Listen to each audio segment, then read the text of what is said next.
नमस्कार दोस्तों, मैं Prachi super coaching IAS by textbook में आप लोगों का बेहद स्वागत करती हूं। तो दोस्तों, अभी एक सर्वे के द्वारा ये पता चला है कि भारतीयों के द्वारा पाकिस्तान को एक बड़ा खतरा नहीं माना जाता है। और बात भी ठीक है, भला हमें पाकिस्तान से डरने की जरूरत क्या है। लेकिन सर्वे में एक चौंकाने वाली बात पता चली है कि भारतीयों के द्वारा यूनाइटेड स्टेट ऑफ अमेरिका को दूसरा सबसे बड़ा खतरा माना जाता है। जी हाँ दोस्तों, ब्लूमबर्ग के द्वारा ये रिपोर्ट किया गया है कि एक जो है संस्था के द्वारा सर्वे किया गया, जहां पे कुछ भारतीयों से क्वेश्चंस पूछे गए और वहां से ये पता चलता है कि भारतीय चीन को अपना सबसे बड़ा बिगेस्ट मिलिट्री थ्रेट के रूप में देखते हैं और इसके बाद भारतीयों को यूएस अपने लिए सबसे बड़ा खतरा नजर आता है। यहाँ पे अगेन आप देख सकते हैं कि Indians view US as second significant security threat ahead of Pakistan shows survey. आज ही की ये न्यूज आई है। ये जो सर्वे कंडक्ट किया गया, दरअसल ये यूनाइटेड स्टेट बेस्ड एक बिजनेस इंटेलिजेंस कंपनी है मॉर्निंग कंसल्ट, उनके द्वारा किया गया था, जिसमें दरअसल भारतीयों ने ये बताया कि वो अमेरिका को दूसरे सबसे बड़े सिक्योरिटी थ्रेट के रूप में अपने लिए देखते हैं और ये पाकिस्तान से ऊपर उन्होंने रखा है। और यहाँ पे ये बताया गया है कि चाइना की जो बढ़ती हुई मिलिट्री पावर है, चीन की तरफ से जो चुनौती भारत को मिल रही है वो हकीकत है।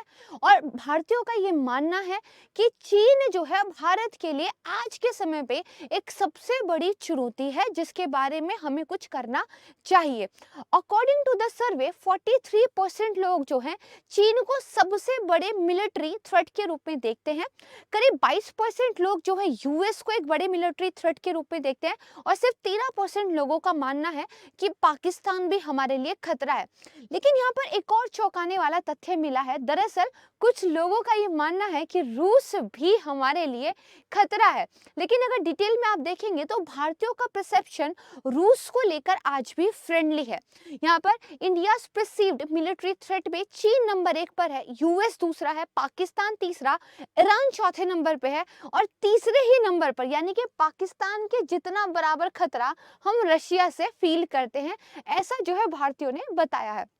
यहाँ पर यह भी बताया गया दरअसल कि भारतीयों के कुछ स्ट्रैटेजिक बेसिकली आप कह सकते हैं लॉजिक्स हैं जिनके बेस पर भारतीयों को ऐसा लगता है कि अमेरिका उनके लिए खतरा है।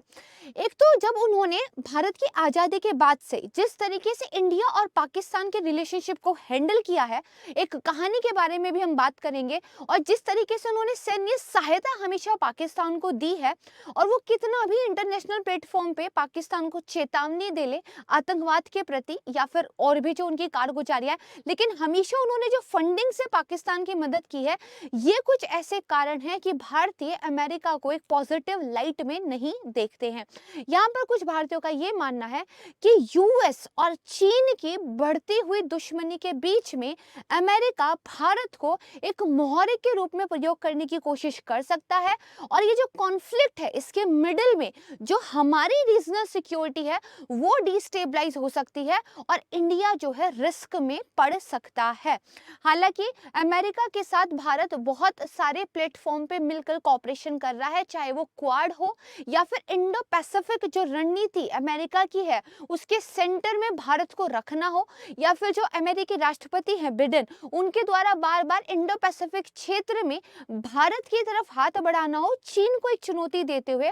इन सारे तथ्यों के बावजूद भारतीयों का ये मानना है कि यहाँ पर अमेरिका की इंटेंशन भारत की मदद करना नहीं है, बल्कि वो चीन के काउंटर के रूप में एक जो है शक्ति के रूप में भारत को इस क्षेत्र में खड़ा करना चाहते हैं। यहाँ पर देखिए ये भी पाया गया कि 60% जो बेसिकली रिस्पोंडेंट थे सर्वे के, उन्होंने ये कहा कि भारतीय जो सरकार है उनको रूस से तेल खरीदते रहना चाहिए। अगर हमें तेल सस्ता मिलता है, हमें अपने हितों को जो है सामने रखना चाहिए। जब रूस की बात आती है तो यहाँ ये जानना जरूरी है कि भारतीयों के द्वारा ये माना जाता है कि वॉशिंगटन और नेटो ने ज्यादा बड़ा रोल प्ले किया है जो रशिया का इन्वेजन हमें देखने में मिला है यूक्रेन को। लेकिन यहाँ पे दरअसल संस्था ने ये भी बताया, इसका मतलब ये नहीं है कि भारतीय युद्ध को सपोर्ट करते हैं या वो पुतिन के द्वारा किए गए सारे कार्यों को सही ठहराते हैं। लेकिन अगर पूछा जाए कि किसका रोल ज्यादा है, तो भारतीयों को लगता है वॉशिंगटन और नेटो का रोल ज्यादा है, जो भी युद्ध आज दुनिया को देखना पड़ रहा है। इसी के अलावा बात आती है मिलिट्री इक्विपमेंट्स की। तो अधिकतर भारतीयों का, लगभग 50% भारतीयों का ये मानना है कि जो एक प्रिफर्ड बेसिकली डेस्टिनेशन होना चाहिए भारतीयों के लिए या फिर इंडियन गवर्नमेंट के लिए अपने मिलिट्री इक्विपमेंट्स खरीदने के लिए, वो रशिया ही होना चाहिए। अमेरिका पे ट्रस्ट यहाँ पर भी हम नहीं करते हैं। कुछ 49% जो भारतीय हैं वो चाहते हैं कि prime minister Narendra Modi country के साथ जो मिलिट्री एक्सरसाइजेज हैं उनको कंटिन्यू रखें। और यहाँ पर एक और डाटा निकलकर सामने आया है कि जो नेट फेवरेबिलिटी है, यानी कि किसका फेवर ज्यादा करते हैं, तो 30 पॉइंट ज्यादा है वो बेसिकली रशिया के लिए, मतलब 30% ज्यादा रशिया के लिए फेवरेबिलिटी दिखाई देती है, चाहे उसको कंपेयर करें नेटो से या फिर वॉशिंगटन से।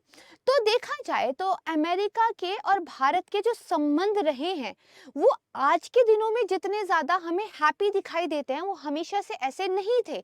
इसीलिए भारतीयों का ये जो परसेप्शन है अमेरिका के प्रति, ये कहीं ना कहीं सच भी साबित होता है, क्योंकि हिस्ट्री वैसा हमें बताती है। अगर हम बात करें किन किन प्लेटफॉर्म्स पे या किन किन मुद्दों पर भारत और अमेरिका बीच में सहयोग देखने को मिलता है, तो देखिए अमेरिकी राष्ट्रपति जो बाइडेन की जो इंडो पैसिफिक रणनीति है, वहां पर वो भारत को जो है हकीकत में एक काउंटर पावर चाइना के लिए जो है देखते हैं, और वो चाहते हैं कि इस एरिया में भारत की एंगेजमेंट्स जो है बढ़े। साथ ही वो इंडिया की इस एरिया में जो एक लीडरशिप पावर है बाकी नेबरिंग कंट्रीज के साथ, या जो हमारे अच्छे संबंध है उनको भी लेवरेज यहाँ पे करना चाहते हैं। इसके अलावा भारत और अमेरिका के बीच में क्लोज जो है कॉपरेशन होता है 2+2 वार्ता के बीच में। 2+2 वार्ता जो है टाइम टू टाइम दोनों देशों के बीच में होती रहती है। इसके अलावा क्वाड के अंदर जो है Bharat, America, Australia and Japan के द्वारा एक कॉपरेशन किया जा रहा है, जिसको अगेन जो साउथ चाइना सी है या मोर इलाबोरेट तरीके से जो इंडो पैसिफिक वाला रीजन है, वहां पे चीन को काउंटर करने के लिए देखा जाता है। इसी के साथ आती है बारी इंडियन ओशियन रिम एसोसिएशन की, IORA। भारत इसका एक सदस्य देश है और यहाँ पे भारत एक नेतृत्वकर्ता की भूमिका में सामने आता है। जो इंडियन ओशियन है उसके चारों तरफ जो कंट्रीज है उनके लिए ये एक ग्रुप बनाया हुआ है। अमेरिका यहाँ पर भी एक संवाद भागीदार के रूप में उपस्थित है। इसके अलावा G20 शिखर सम्मेलन, G20 की अध्यक्षता इस साल के लिए भारत के पास है, और G20 को सफल बनाने के लिए बहुत जरूरी है कि अमेरिका का सहयोग हमें मिले, क्योंकि जो एजेंडा सेट करना है G20 का, उसमें सब लोगों की सहमति बनाने में अमेरिका को अपने पक्ष में करना जरूरी है। तो G20 के प्लेटफॉर्म पर भी हम अमेरिका के साथ कॉपरेशन कर रहे हैं। इसके अलावा पिछले कुछ समय में देखा जाए तो बहुत महत्वपूर्ण 4 समझौते भारत और अमेरिका के बीच में साइन हुए हैं, चाहे वो लॉजिस्टिक्स से रिलेटेड हो या फिर वो कम्युनिकेशन से संबंधित हो या फिर कुछ अन्य महत्वपूर्ण क्षेत्रों में स्ट्रैटेजिक पार्टनरशिप की बात हो, जिसमें से एक आपका है GSOMIA, दूसरा एलामावा, कॉमकासा और बीका। इसके अलावा भारत और अमेरिका के ट्रेड रिलेशनशिप भी काफी इंप्रूव हुए हैं, और बहुत अच्छी बात यह है कि चीन के विपरीत ये जो व्यापारिक संबंध है ये भारत के पक्ष में झुके हुए हैं। जैसे कि जो भारत है वो अमेरिका के साथ एक बहुत बड़ा जो है ट्रेड रिलेशनशिप निभाता है, और 2021 में तो हमने एक रिकॉर्ड स्तर का ट्रेड जो है यहाँ पर किया था। साथ ही यहाँ पर भारत का जो है व्यापार अधिशेष है अमेरिका के साथ, जहां चीन के ट्रेड में हमारा जो व्यापारिक घाटा है वो $100 बिलियन का आंकड़ा पार कर गया है, वहीं अमेरिका के साथ हम जो है अधिशेष की स्थिति में है, सरप्लस की स्थिति में है। इन सारी अच्छी बातों के होने के बावजूद कुछ एरियाज ऐसे हैं जहां पर भारत और अमेरिका अभी उस लेवल का कॉपरेशन नहीं कर पाते हैं जितना होना चाहिए। सबसे पहला पॉइंट आता है रशिया। रशिया को लेकर आप देख ही रहे हैं कि यूक्रेन कैसे एक बैटल ग्राउंड बन चुका है वेस्टर्न ब्लॉक कंट्रीज का और यूएस का और साथ में रशिया का। तो रशिया को लेकर कभी भी भारत और अमेरिका सहज नहीं हो पाए हैं, लेकिन पिछले कुछ समय में इन दोनों ही देशों ने एक डी हाइफन की नीति का पालन करना शुरू किया है, यानी कि दोनों ही कंट्री रशिया से अलग होकर बातचीत होने के लिए तैयार हुई है। जैसे जो S-400 मिसाइल खरीदने का समझौता था, उसको लेकर भारत ने साफ कह दिया था आप रशिया के प्रति जो सैंक्शंस लगा रहे हैं लगा लीजिए, हमने इनसे अपनी डील की हुई है और हम उस डील को पूरा करेंगे। और अमेरिका को फोर्सफुली भारत को एक अपवाद के रूप में देखना पड़ा था। इसके अलावा म्यांमार हो, अफगानिस्तान हो या फिर ईरान हो, ये कुछ ऐसे कंट्रीज हैं जहां पर भारत और अमेरिका की जो कूटनीति है वो सेम पेज पर नहीं आती है। कुछ वैचारिक विरोध यहाँ देखने को मिलते हैं, लेकिन अगेन एक डिप्लोमेटिक रूट पे बातचीत जो है जारी रहती है। इसके अलावा पाकिस्तान को अमेरिका के द्वारा जो हेल्प की जाती है और आज़ादी के बाद से करीब 1950 के टाइम से ही वो एक बहुत बड़ा मुद्दा है। और साथ ही आतंकवाद को लेकर कोई एक एस्टैब्लिश डेफिनेशन अब तक ना होना इंटरनेशनल प्लेटफॉर्म पे, ये भी एक चैलेंज है भारत और अमेरिका के संबंधों में, क्योंकि भारत का कहना यह है कि अगर आप कोशिश करते तो ऐसा हो सकता था। इसके साथ देखिए पाकिस्तान को जो अमेरिकी सैन्य मदद हुई थी, क्या उसी ने भारत को रूसी हथियारों का खरीदार बनाया है? तो हकीकत की बात यह है कि अमेरिका का जो दोगला बर्ताव था शुरू में भारत और पाकिस्तान के संबंधों के बीच में, उसने बहुत ज्यादा बड़ा रोल निभाया कि हम जो है अमेरिका के से दूर होते चले गए, रशिया के पास होते चले गए। दरअसल जो है युद्ध का दौर था और अमेरिका के लिए पाकिस्तान ज्यादा जैसा पपेट मिलना एक प्रिविलेज की बात थी बेसिकली, क्योंकि उनके लिए सोवियत संघ में जासूसी करवाना, सोवियत संघ से डिस्टेंस जो पाकिस्तान की थी वो काफी इंपॉर्टेंट था। तो 19 मई 1954 को कराची में जो संयुक्त राज्य अमेरिका और पाकिस्तान है उनके बीच में एक द्विपक्षीय रक्षा समझौते पर साइन हुए थे, जिसमें यह बताया गया था न सिर्फ अमेरिका सैन्य उपकरण देगा पाकिस्तान को, बल्कि ट्रेनिंग भी देगा। जब भारत की तरफ से राजनीतिक हलकों में कुछ आपत्ति इस पे उठाई गई थी, तो वहां के अमेरिका के जो उस वक्त राष्ट्रपति थे आइजनहावर, उन्होंने ये कहा था ये जो हम सैन्य उपकरण दे रहे हैं दरअसल मध्य पूर्व का जो ये एरिया है यहाँ पे रक्षा के पॉइंट ऑफ व्यू से दे रहे हैं, भारत के हित इससे किसी भी तरीके से प्रभावित नहीं होंगे। लेकिन देखिए इस अभी आज के टाइम पे कुछ लेटर्स जो एक्सचेंज हुए थे अमेरिका और भारत में नेहरू जी के बीच में, जब उनको डीक्लासिफाई किया गया तो वहां से पता चला कि इस तरह के सैन्य उपकरणों की मदद भारत को भी ऑफर की गई थी, लेकिन तब हमारे जो तत्कालीन प्रधानमंत्री थे नेहरू, उन्होंने उस मदद को डिक्लाइन कर दिया था। साथ ही अमेरिका की तरफ से जो मदद की गई थी पाकिस्तान को, इसको लेकर नेहरू जी ने बकायदा अपने एक लेटर में अमेरिकी राष्ट्रपति के सामने ये चिंता जाहिर की थी कि भारत के अंदर एक छोटा समुदाय है जो चरमपंथी जो है सोच को रखता है और वो लोग इस बात पर बिलीव करते हैं कि हथियारों की मदद से हम भारत को कैप्चर कर सकते हैं। तो आपको इस तरह की मदद पाकिस्तान को देकर उनके जो बेसिकली विचार है उनको उत्साहित नहीं करना चाहिए। लेकिन अमेरिका की तरफ से कुछ शब्दों के माध्यम से जो है सांत्वना दी गई थी कि हम जो है हथियारों का प्रयोग आपके खिलाफ नहीं होने देंगे, ये आप निश्चिंत रहिए।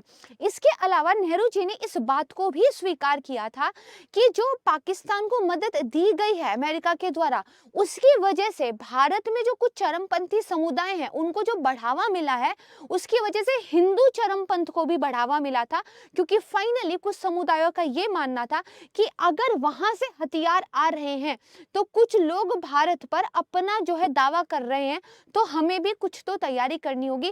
तो सिर्फ देखिए सैन्य हथियारों की वजह से इतना ही नहीं हुआ था कि अमेरिका के उन हथियारों की हेल्प से कल को युद्ध की तैयारी जैसे सपने देखने लग गया था पाकिस्तान, बल्कि हमारी इंटरनल जो पीस एंड सिक्योरिटी थी उस पे भी जाके इसका एक डीप रूटेड प्रभाव देखने को मिला था। दरअसल माना जाता है पाकिस्तान के सेना के जो तत्कालीन सैन्य कमांडर थे, चीफ जो बेसिकली कमांडर इन चीफ थे जो जनरल अयूब खान, उनको भारत और पाकिस्तान और अमेरिका के बीच में अमेरिका को लेवरेज करना और अमेरिका के साथ पाकिस्तान के मजबूत संबंध बनाने का एक शिल्पकार माना जाता है। इनका बहुत बड़ा रोल यहाँ पे रहा था और अमेरिका ने जो हेल्प की थी फ्री लंच नहीं था पाकिस्तान के लिए। और दरअसल उन्हीं हेल्प के बलबूते उसी सोवियत संघ को तोड़ने के लिए जिन चरमपंथियों को उस टाइम पे बनाया गया, आज वही आतंकवाद के रूप में शिकार कर रहे हैं उन्हीं लोगों का।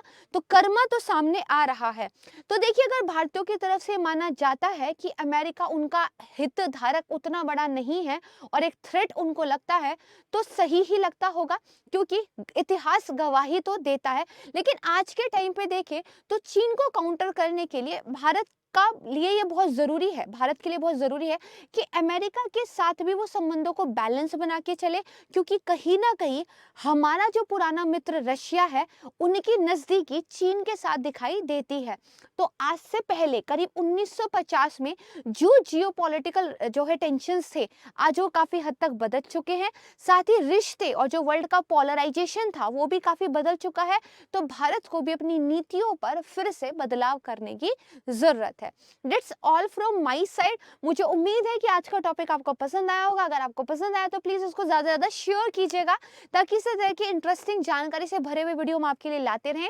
इसके अलावा अगर आप अपनी सुपर कोचिंग की प्रिपरेशन को एक किक स्टार्ट देना चाहते हैं, तो आप हमारे सुपर कोचिंग प्लेटफॉर्म को ज्वाइन कर सकते हैं। यहाँ पर जो हमारे यूपीएससी के रिनाउंड टीचर्स हैं उनके द्वारा पढ़ाया जाता है। अगर फीस की बात करें तो बाकी के जो ऑफलाइन कोचिंग्स हैं या ऑनलाइन कोचिंग्स हैं उनके कंपैरिजन में काफ़ी अफोर्डेबल है। और अगर आप मेरा faculty code that is Prachi C use करते हैं तो ये आपको फर्दर डिस्काउंट पर मिलता है।